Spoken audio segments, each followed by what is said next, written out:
أعوذ بالله من الشيطان الرجيم.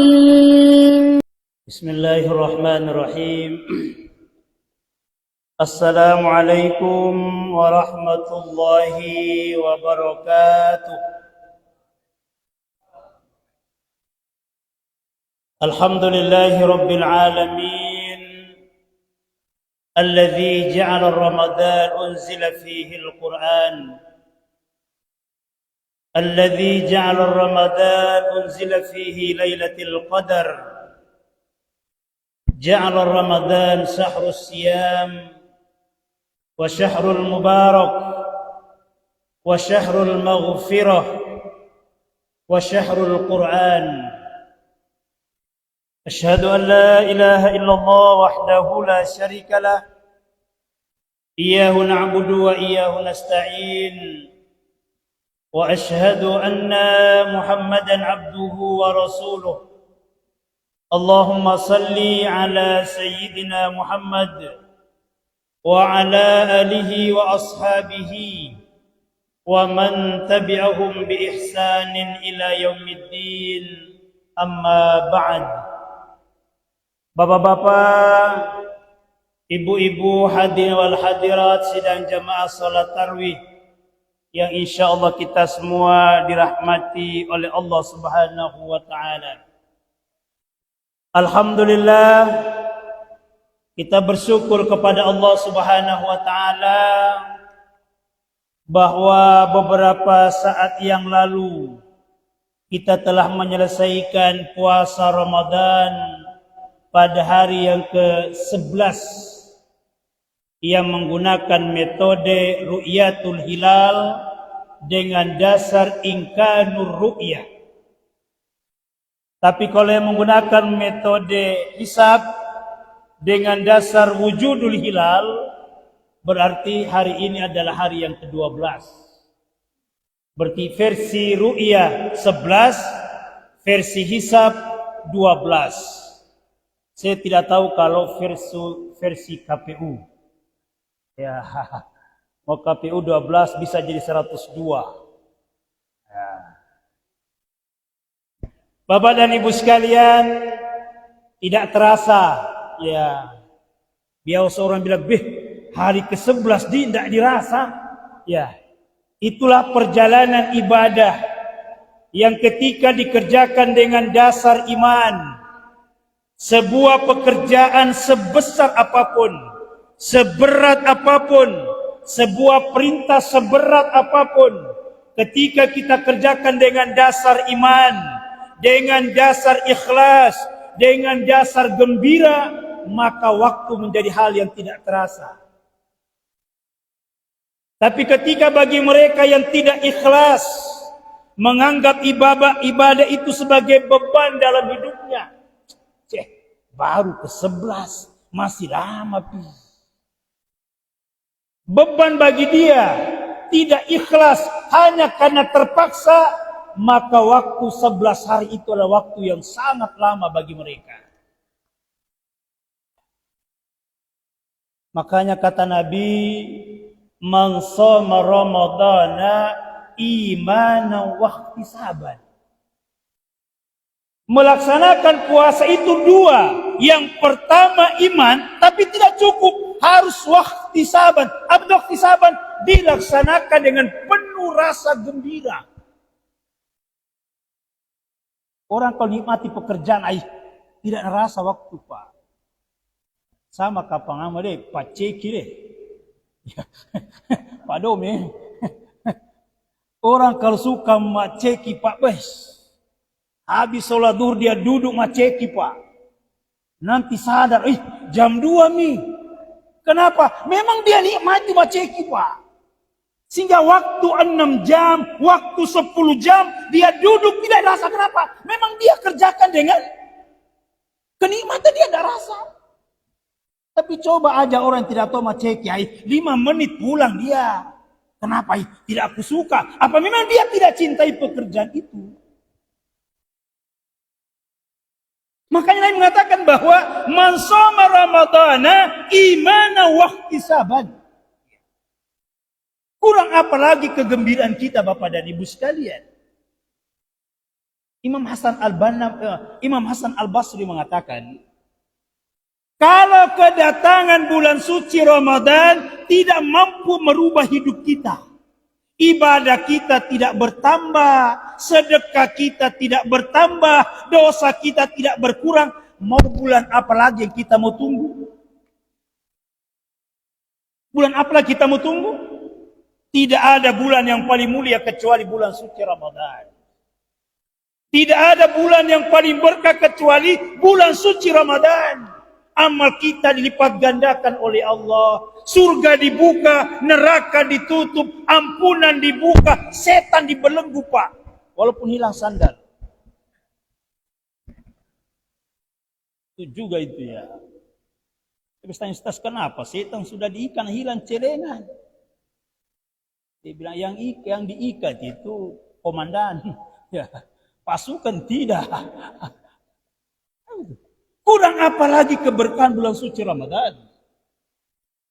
Sampai ada sering kita mendengar para mubalik kita menyampaikan tidurnya orang yang berpuasa pun dianggap sebagai ibadah.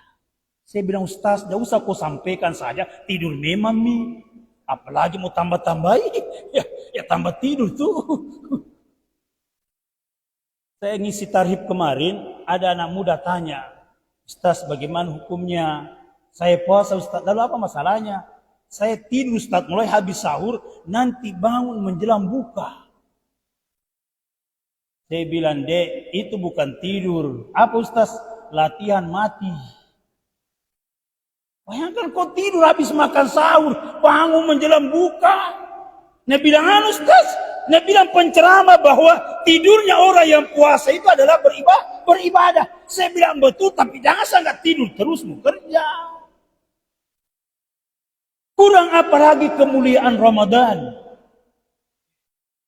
Bahkan Nabi menghibur kita, bahwa mulutnya orang yang berpuasa itu lebih harum daripada minyak kasturi Pak. Tapi nanti di surga. Ya besok dicoba, kamu gak coba. Dia bilang Ustaz tadi malam harum, kata iya. Itulah keberkahan Ramadan. Makanya Bapak dan Ibu sekalian, kenapa ketika kita berjumpa dengan Ramadan itu, kita ucapkan marhaban ya Ramadan. Kenapa bukan ahlan wa sahlan? Kan bisa juga kan? Ahlan wa sahlan kan selamat datang Pak. Tapi kenapa marhaban? Marhaban itu adalah kita menyambut dengan penuh rasa sukacita. Penuh gembira. Kenapa gembira? Ya Allah, inilah bulan yang memang saya tunggu. Semua orang mau seperti kita Pak. Maka sering saya mengatakan bahwa bulan Ramadan itu adalah bulan di mana berpadu dua perasaan Pak. Ada perasaan gembira karena berjumpa dengan Ramadan. Tapi ada juga perasaan sedih. Kenapa sedih? Begitu kita bangun sahur, lihat kursi ada yang kosong Pak. Tahun lalu sama-sama kak suamiku ke siang sahur, tahun ini tidak ada nih. Tahun lalu sama-sama kak buka, sama-sama kak pergi sholat tarawih, sama-sama kak pergi tadarus, sama-sama kak lebaran. Tapi tahun ini mereka sudah dipanggil oleh Allah. Sementara kita bersyukur kenapa? Dipertemukan kembali dengan bulan suci Ramadan Pak. Kurang apa kegembiraan kita? Nikmat Allah ini Masya Allah. Saya beberapa yang lalu membaca sebuah kisah. Ada seorang kakek-kakek tua di Arab sana. Suatu hari ketika dia bekerja, dia terjatuh Pak karena mengalami sesak nafas. Akhirnya dibawa ke rumah sakit. Sampai di rumah sakit dikasih bantuan oksigen pernafasan. Besoknya kurang lebih 24 jam kemudian sang kakek dinyatakan sembuh dan diperbolehkan pulang. Namun oleh dokter dipanggil, Pak, jangan pulang dulu. Kenapa? Tidak ada makan siang gratis Pak, bayar. Bayar. Berapa? Tunggu, saya buatkan kwitansi. Begitu dibuatkan kwitansi, Bapak menggunakan oksigen selama 24 jam, dikenakan biaya 600 real atau uang kita 2,4 juta. Kurs 4.000. Ini Pak kwitansinya 2,4 juta. Begitu sang kakek membaca kwitansi tadi, beliau menangis. Menangis. Maka dokter tanya, kenapa menangis Pak? Terlalu mahal. Dia bilang, tidak Ji. Lalu kenapa menangis? Apa kakek tidak sanggup bayar? Kalau memang tidak sanggup bayar, bilang ke, nanti saya yang bayar. Bukan itu dong. Nah, kenapa dia menangis? Begini dok, coba kita renungkan. Apa itu? Saya pakai oksigen 24 jam harus saya bayar 2,4 juta. Kalau 1 bulan saya harus bayar 72 juta. 1 tahun harus saya bayar 864 juta. Umur saya 78 tahun dok. Kalau 1 jam saya disuruh bayar 2,4 juta. Sementara tiap hari saya menghirup udaranya Allah. Menghirup oksigen. Dan itu gratis dok. Tidak pernah saya bayar. Tidak pernah saya bayar. Nah sementara kalau masih banyak sholatku tidak aku kerjakan. Itu membuat saya menangis. Sementara dosa saya terus bertambah tiap hari. Itu membuat saya menangis. 24 jam ku pakai oksigen 2,4 juta nak kasih bayar kan. Sementara Allah kasih tak udara gratis Pak. 78 tahun mah ini. Pakai masker yang bahagia. Tidak ada kegembiraan yang lebih besar. Tidak ada kenikmatan yang lebih besar. Kecuali kita berjumpa dengan bulan suci Ramadan. Maka jangan sampai kemudian kita melewati Ramadan ini tanpa ada peningkatan amalia-amalia Ramadan. Saya bilang sama anak muda, kalau cuma sekedar nunggu waktu berbukaan, rugi Pak. Kalau cuma sekedar mau batalkan puasa, gampang. Belum jam 5, pergi aku mah gosip di tetangga, batal puasamu. Udah susah Ji. Maka sering saya kasih kritikan kepada anak muda sekarang, mohon maaf. Terkadang kalau besok puasa kita, aku janji yuk besok kita buka puasa. Di mana? Di kafe, ayo besok. Dia kumpul jam 5, nunggu waktu berbuka. Begitu waktu berbuka mereka buka, makan malam, lanjutkan ngopi. Gara-gara buka puasa, tidak sholat isya, tidak sholat tarawih. Nah judulnya buka puasa. Ini kan sekarang bahagia yang harus kita luruskan. Kita menjalankan Ramadan bukan sekali seumur hidup, Pak. Bukan. Tiap tahun kita menjumpai Ramadan. Kita kan bukan Ramadan, kan bukan datang sekali seumur hidup, kan apa? Sekali setahun. Sehingga ketika tidak ada amalia-amalia Ramadan, sholat kita tidak bertambah. Baca Quran kita tidak bertambah. Jangan sampai kita melewati Ramadan tanpa pernah bersentuhan dengan Al-Quran, Pak. Rugi, Pak. Rugi. 11 bulan, Pak, kita pegang HP. 11 bulan ini. Ya 1 bulan. Stop. Baca Quran dulu. Kurang-kurang apa Ramadan, Pak? Kalau di luar Ramadan 10 pahala. Di bulan suci Ramadan 1000 pahala. Dan kata Nabi SAW, tidak ada amalan yang paling besar kecuali baca Quran. Kenapa? Paling banyak pahalanya Pak. 1 huruf 1000. Dan tidak ada orang baca Quran 1 huruf Pak. Tidak ada. Tidak mungkin Pak. Minimal 1 ayat. Tidak begitu Pak. Minimal 1 ayat. Sehingga sekali bahwa amalia Ramadan ini, cuma memang kita ini terkadang tidak menganggap bahwa Ramadan itu adalah bulan yang istimewa. Sehingga terkadang kita melewati Ramadan begitu saja. Habis makan sahur tidur. Nanti bangun jam 7 dia bilang, astagfirullah, terlambat lagi sholat subuh. Jangan mau istighfar. Pura-pura jiko itu. Mau tahu kalau ini maka Ustaz, makan sahur jam 3. Kenapa lama sekali? Ustaz, sahurnya sebentar, rokoknya itu yang lama.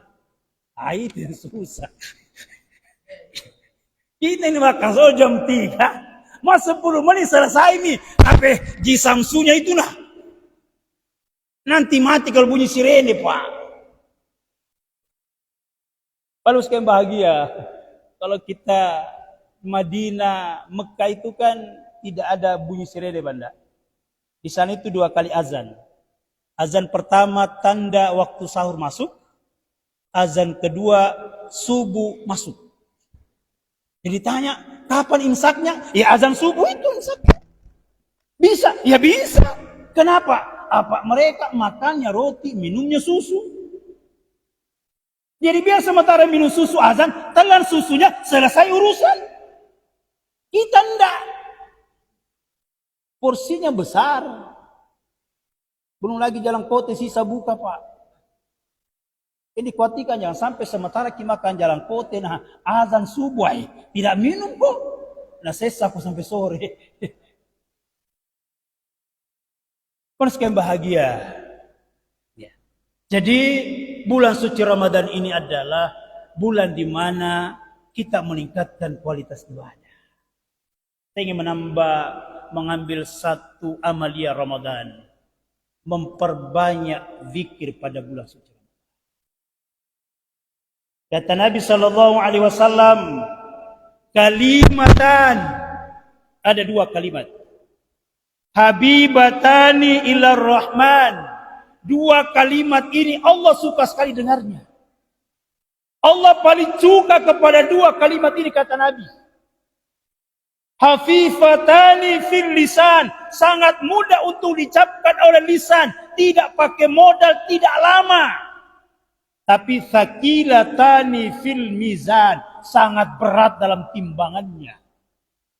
Wa fi riwayat dikatakan oleh riwayat bahwa andai kata 2 kalimat diletakkan pada satu timbangan sebelah kiri, kemudian semua amal kita letakkan pada timbangan sebelah kanan, masih lebih berat 2 kalimat ini, Pak. Apa itu? Subhanallahi wa bihamdi, subhanallahil azim. Tidak sampai 2 detik, Pak. Cuma kita Ramadan magosi, pahit, gosip. Nah, Nabi ada 6 hal yang akan menghapus amal kita, termasuk puasa Ramadan. Yang pertama, gibah. Wailul likulli humazatil lumazah. Wailun, celaka, rugi, hancur. Al-humazah, al-lumazah. 2, pencela dan pengumpat. Al-humazah itu adalah menceritakan kejelekan orang lain, tidak ada tujuan kecuali hanya sekedar cerita saja, ingin menjatuhkan dia. Itu al-humazah. Al-lumazah adalah mengungkapkan keburukan orang lain dengan bahasa tubuh. Biasa kita cerita, mau kilawan Aisyah, lebih tinggi pangkatnya. Begitu dia balik belakang, itu al-lumazah namanya. Atau biasa, itu al-lumazah. Mengejek orang dengan bahasa tubuh akan menghapuskan amal kita selama Ramadan.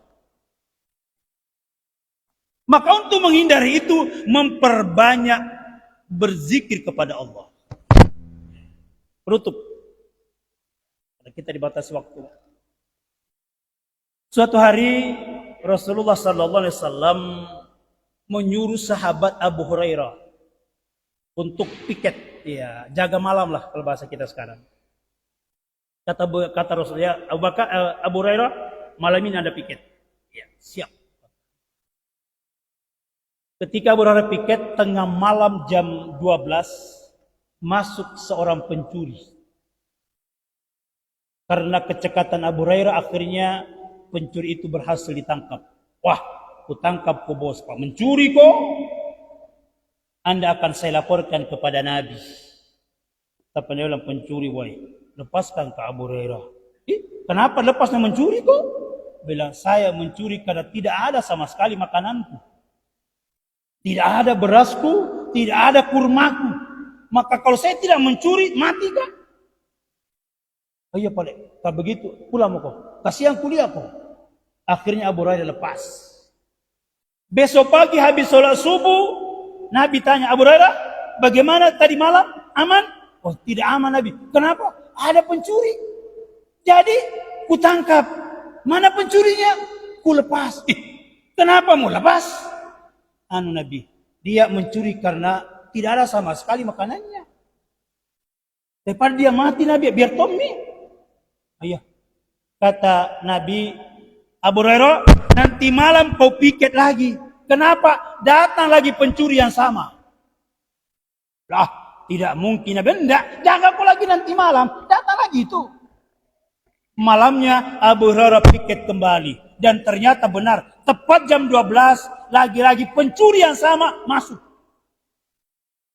Abu Hurairah kemudian berhasil menangkapnya. Kutangkap kau lagi bos. Apa lagi alasanmu? Nanti di malam ku kasih kau beras banyak-banyak. Kata pencuri tadi, Abu Hurairah, lepaskan saya. Kenapa lagi dilepasnya mencuri kau ini? Dia bilang pencuri tadi, Abu Hurairah, saya berjanji bahwa ini adalah mencuri terakhir dalam hidupku. Saya tidak akan mencuri sampai saya mati. Ini terakhir. Dia bilang, betul kok. Betul, ini berjanji kak. Karena kalau sudah berjanji ya, lepas, pulang.